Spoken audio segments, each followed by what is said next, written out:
January 22nd, shift 2, question number 18 കിടക്കാം. Toluene CrO2 Cl2 in presence of CS2. After that is treated with H3O+. Filter കിട്ടും. പിന്നെ sodium bisulphite വെച്ച് treat ചെയ്ത് filter കിട്ടും. Product കിട്ടും, അതിനെ ഫിൽട്ടർ ചെയ്യുന്നു.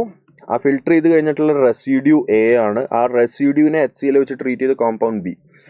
ഒറ്റയടിക്ക് നോക്കുമ്പോൾ എന്തോ വലിയ സംഭവം നടക്കുകയെന്ന് വിചാരിക്കും, but it is actually very common reaction. നമ്മൾ ടൊളുവീനെ ഈറ്റാർ റിയാക്ഷൻ എന്ന് കേട്ടിട്ടില്ലേ? Toluene when treated with CrO2 Cl2 in presence of CS2, after that hydrolysis ചെയ്യുമ്പോൾ നമുക്ക് എന്താ കിട്ടുക? You will get benzaldehyde. ഈ ബെൻസാൽഡിഹൈഡിനെ നമ്മൾ സോഡിയം ബൈസൾഫൈറ്റ് ആയിട്ട് ട്രീറ്റ് ചെയ്യുമ്പോൾ നമുക്ക് എന്ത് കിട്ടും? നമുക്ക് സോഡിയം സോൾട്ട് കിട്ടും. ഇതെല്ലാവർക്കും അറിയാലോ മക്കളെ. U will get the sodium salt അല്ലേ? SO3Na കിട്ടും. SO3Na കിട്ടും. ഓക്കെ, ഇത് ബേസിക്കലി ഇത് നിങ്ങൾ തന്നെ പഠിച്ചിട്ടുണ്ട്. ഈ സോഡിയം ബൈസൾഫൈറ്റിന്റെ റിയാക്ഷൻ വെച്ചിട്ട് നമുക്ക് ആൽഡിഹൈഡ്സിനെ പ്യൂരിഫൈ ചെയ്യാൻ പറ്റും. അതെങ്ങനെയാണ് സാറേ ആൽഡിഹൈഡ്സിനെ പ്യൂരിഫൈ ചെയ്യുന്നത്? നമ്മളൊരു ആൽഡിഹൈഡ് എടുത്തു, നമ്മൾ സോഡിയം ബൈസൾഫൈറ്റ് വെച്ച് ട്രീറ്റ് ചെയ്തു. ഈ ആൽഡിഹൈഡിൽ ഇമ്പ്യൂരിറ്റീസ് ഉണ്ടെന്ന് വിചാരിക്കാം. നമ്മൾ സോഡിയം ബൈസൾഫൈറ്റ് ആയിട്ട് ട്രീറ്റ് ചെയ്തു. സോഡിയം ബൈസൾഫൈറ്റ് ഇതിൽ ആരായിട്ട് റിയാക്ട് ചെയ്യും? നമ്മുടെ ആൽഡിഹൈഡായിട്ട് റിയാക്ട് ചെയ്യും. ഇമ്പ്യൂരിറ്റീസ് അവിടെ തന്നെ നിൽക്കും. ആൽഡിഹൈഡായിട്ട് റിയാക്ട് ചെയ്തിട്ട് നമുക്ക് ഈ പെർട്ടിക്കുലർ സോൾട്ട് കിട്ടും, സോഡിയം സോൾട്ട് കിട്ടും. നമ്മൾ എന്നിട്ട് എന്ത് ചെയ്യും? നമ്മൾ ഫിൽട്ടർ ചെയ്യും. ഫിൽട്ടർ ചെയ്യുമ്പോൾ എന്ത് പറ്റും? ഇമ്പ്യൂരിറ്റീസ് ഒക്കെ സെപ്പറേറ്റഡ് ഔട്ട് പോകും. റെസിഡ്യൂ ആയിട്ട് നമുക്ക് ഈ സോൾട്ട് കിട്ടും.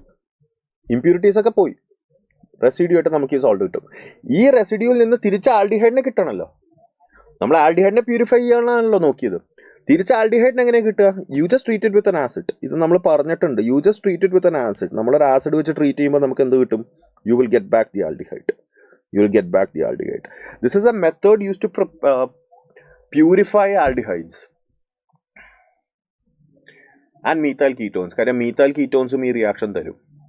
ഇപ്പം അസറ്റോണൊക്കെ ഈ റിയാക്ഷൻ തരും.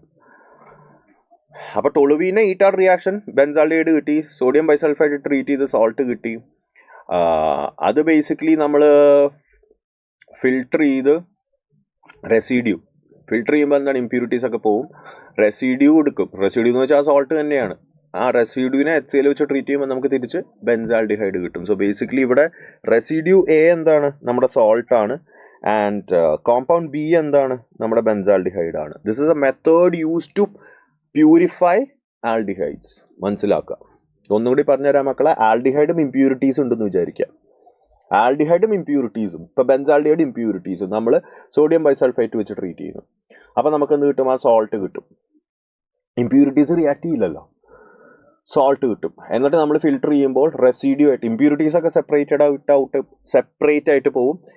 റെസിഡ്യൂ ആയിട്ട് നമുക്ക് ഈ സോൾട്ട് ബാക്കിയുണ്ടാവും. എന്നിട്ട് ആ സോൾട്ടിൽ നിന്ന് തിരിച്ച് ആൽഡിഹൈഡിലേക്ക് എങ്ങനെ എത്തും? വെറുതെ ഒരു ആസിഡായിട്ട് ട്രീറ്റ് ചെയ്താൽ മതി. ഓക്കെ, ആസിഡിക് ഹൈഡ്രോളിസിസ് നടത്തിയാൽ മതി. തിരിച്ച് നമുക്ക് എന്ത് കിട്ടും? നമ്മുടെ ആൽഡിഹൈഡ് കിട്ടും. സോ 68th വണ്ണിൻ്റെ ആൻസർ 4 ആണ് കേട്ടോ. 68th വണ്ണിൻ്റെ ആൻസർ 4 ആണ്. Let's move on to the next. ഇതിപ്പോൾ ഏതിലെയാണ്? കാർബണിൽ കോമ്പൗണ്ട്സിലെ ന്യൂക്ലിയോഫിലിക് അഡീഷൻ റിയാക്ഷനിൽ പഠിക്കുന്നതാണ്. ആദ്യം സയനോഹൈഡ്രൻ റിയാക്ഷൻ നിങ്ങൾ പഠിക്കും ന്യൂക്ലിയോഫിലിക് അഡീഷനിൽ. അത് കഴിഞ്ഞിട്ട് സോഡിയം ബൈസൾഫൈഡിൻ്റെ റിയാക്ഷൻ പഠിക്കും. അതിൽ പറയുന്ന പോയിന്റ്സ് ആണ് ഇതൊക്കെ.